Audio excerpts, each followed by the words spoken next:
Welcome to the AI Research Roundup. I'm Alex. Today we're looking at a paper from the Hugging Face trending list, published on January 22, 2026, just yesterday. It reveals that enabling large language models to operate within a virtual computer sandbox allows them to spontaneously solve complex, non-code tasks, improving performance in mathematics by over 24%. The paper is titled LLM-in-Sandbox elicits general agentic intelligence. And as we'll see later, the results regarding autonomous tool use and file management are really impressive. And for those interested in the implementation, the authors have shared their code on GitHub.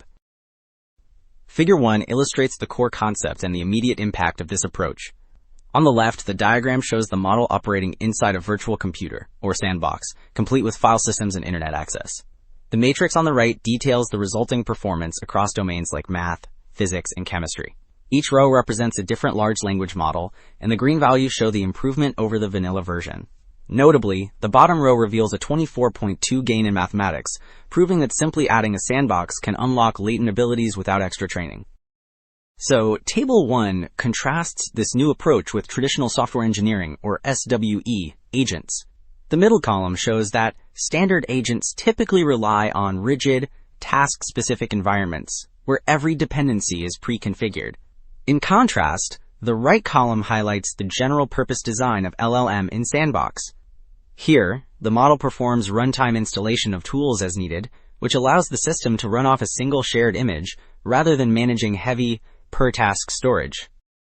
Well, Figure 2 breaks down exactly how the models use these sandbox tools across different subjects.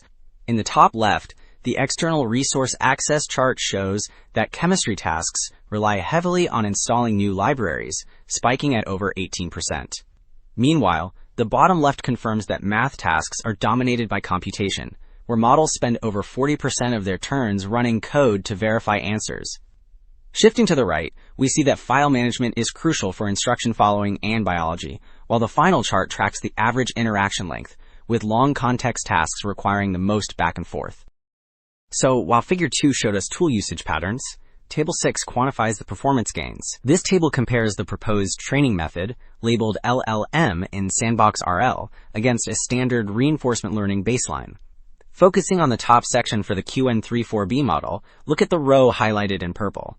The improvements in the sandbox mode, indicated by the boxed LLM headers, are striking, with mathematics jumping by nearly 15 points and physics by over 11. What is really interesting is that the unboxed columns, which represent standard text generation, also improve. This suggests that training an agent to use tools in a sandbox actually enhances its general reasoning capabilities, even when those tools aren't present. Alright, moving beyond performance scores, Table 10 tackles the practical question of efficiency. Here, the authors track token consumption per query, measured in thousands, which is a direct proxy for compute cost. For standard tasks like math or chemistry, you can see that the boxed columns often show higher numbers than the plain LLM columns. This makes sense because the agent is having a multi-turn conversation with the sandbox. However, the story changes completely in the long context row. Look at the massive drops in token usage here. For the Quen model on the far right, consumption plummets from roughly 103,000 down to just 13,000 tokens. This happens because the sandbox allows the model to process files directly rather than feeding the entire text into the prompt. As a result, the ratio row at the bottom indicates that the total cost for the sandbox approach is actually significantly lower overall. So, while the previous table focused on efficiency, Figure 5 illustrates the new creative capabilities this system unlocks. It moves beyond simple text generation to produce actual functional files. In the top row, for instance, a request to plan a Tokyo trip doesn't just yield a text list. The model uses Leaflet.js to build an interactive HTML map. Similarly, the third row shows the agent installing libraries to generate a birthday video, proving it can autonomously create multimedia assets like movies and music. Wrapping up, two key takeaways stand out.